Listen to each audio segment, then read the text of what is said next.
Assalamualaikum warahmatullahi wabarakatuh.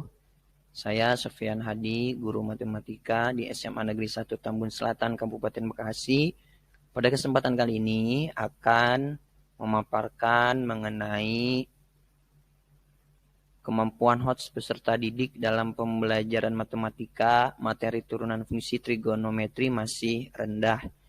Kemudian saya akan mendeskripsikan akar masalah dari hal yang saya angkat tersebut, juga menyampaikan apa alternatif solusi yang coba saya terapkan. Baik, langsung saja. Bahwa sebagai pendidik kita sudah sering dengar terkait pendapat atau menurut Bloom bahwa kemampuan berpikir yang diklasifikasikan ke dalam keterampilan berpikir tingkat tinggi, atau dalam bahasa Inggris kita sering dengar populer High Order Thinking Skill atau HOTS, itu merupakan keterampilan berpikir yang mencakup keterampilan menganalisis, mengevaluasi, dan mencipta. Ya, kita pendidik atau guru mungkin sudah tahu rincian bahwa istilahnya keterampilan level kognitif C4, C5, dan C6, turunan-turunan kata kerja operasionalnya.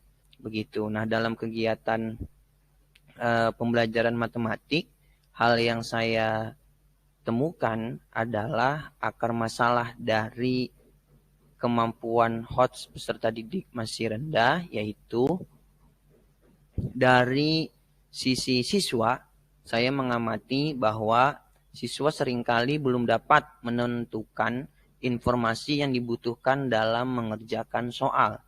Kemudian yang kedua, siswa belum dapat mengorelasikan informasi dan mengimplementasikan strategi yang digunakan. Dan yang ketiga, dua di atas ini sangat erat kaitannya bahwa siswa ini merasa atau mengalami kelemahan konsep prasyarat. Dalam matematika cukup banyak konsep-konsep yang saling berkaitan antara satu dengan yang lain. Maka jika pada konsep sebelumnya terdapat kelemahan, belum tuntas ataupun masih gagal paham, tentu itu akan berimbas kepada pemahaman siswa terhadap materi-materi selanjutnya. Oleh karena itu, maka kemampuan HOTS-nya pun tentu akan sulit terasah atau tercapai, karena materi yang sebelumnya pun masih terdapat banyak kekurangan. Nah, dari segi guru, saya merasa mungkin yang pertama, guru belum maksimal melatih kemampuan siswa secara berjenjang, mulai dari soal yang mudah ke soal yang sukar. Nah, ini mungkin berkaitan harus melakukan atau menyajikan pembelajaran yang berdiferensiasi, ya, supaya kita bisa menganalisis kemampuan siswa ini, siapa yang sudah bagus, siapa yang masih sedang, ataupun bahkan yang masih rendah. Kemudian sehingga kita bisa menyajikan soal-soal ini sesuai dengan kemampuan awal peserta didik. Nah, sehingga kita juga bisa membuat atau menyajikan pembelajaran yang tepat dalam melatih kemampuan siswa yang beragam tersebut. Nah, selanjutnya yang kedua adalah guru belum maksimal menyajikan pembelajaran yang menstimulus keterampilan HOTS. Nah, barangkali ini juga yang perlu diperhatikan oleh kita semua. Nah, berkaitan dengan akar masalah tersebut, maka saya coba melakukan alternatif solusi, yaitu menerapkan problem based learning atau PBL berbantuan LKPD atau lembar kerja peserta didik. Nah, kita tahu bahwa sebagai model pembelajaran, PBL memiliki sintaks atau langkah-langkah yang sudah disampaikan oleh pencetusnya, yaitu yang pertama, orientasi peserta didik kepada masalah. Yang kedua, mengorganisasikan peserta didik untuk belajar. Yang ketiga, membimbing penyelidikan individu maupun kelompok. Yang keempat, mengembangkan dan menyajikan karya. Dan yang kelima, menganalisis dan mengevaluasi proses pemecahan masalah. Nah, sintaks PBL tersebut kemudian disajikan juga dalam lembar kerja peserta didik. Nah, di mana LKPD tersebut memuat kegiatan yang disesuaikan dengan langkah model PBL. Barangkali bisa juga jika menggunakan model yang lain, intinya disesuaikan LKPD tersebut dengan langkah pada model yang kita gunakan atau kita terapkan. Nah, tujuannya adalah supaya lebih terarah ya peserta didik dalam memahami konsep materi begitu.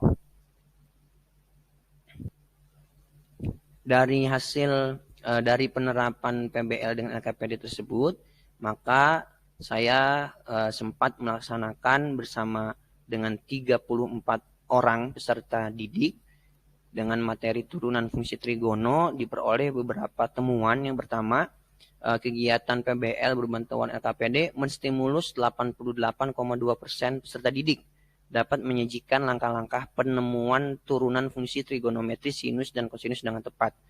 Nah, pernyataan ini diambil dari hasil bahwa 88,2% ini adalah peserta didik yang memenuhi nilai KKM di akhir evaluasi pembelajaran pada materi tersebut. Kemudian dari hasil analisis angket respon, ada beberapa poin yang disampaikan atau yang saya tanyakan kepada peserta didik, diminta responnya. 3 poin ini adalah yang paling berkaitan erat tentang penggunaan LKPD berbasis problem based learning, yaitu 89,7% peserta didik menyatakan bahwa mengerjakan LKPD melatihnya, ya, melatih mengkorelasikan pengetahuan sebelumnya dengan materi yang sedang dipelajari. Kemudian 88,9% mengerjakan LKPD menurut peserta didik itu dapat melatih mereka terampil menerapkan strategi pemecahan masalah, dan 90,2% itu menyatakan bahwa mengerjakan LKPD melatih kemampuan penalarannya terhadap penemuan konsep.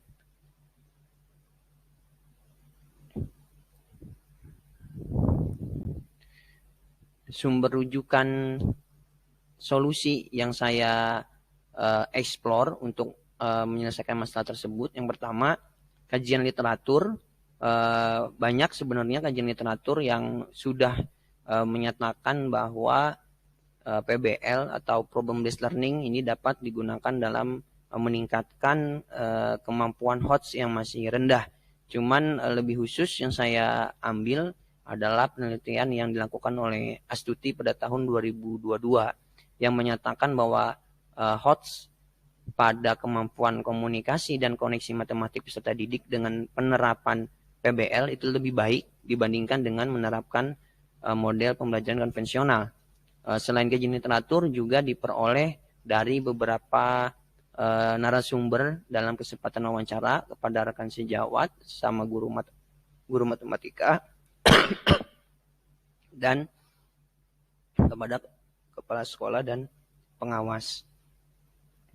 Demikian video singkat penyelesaian masalah dalam kegiatan pembelajaran matematika yang saya buat. Terima kasih. Wassalamualaikum warahmatullahi wabarakatuh.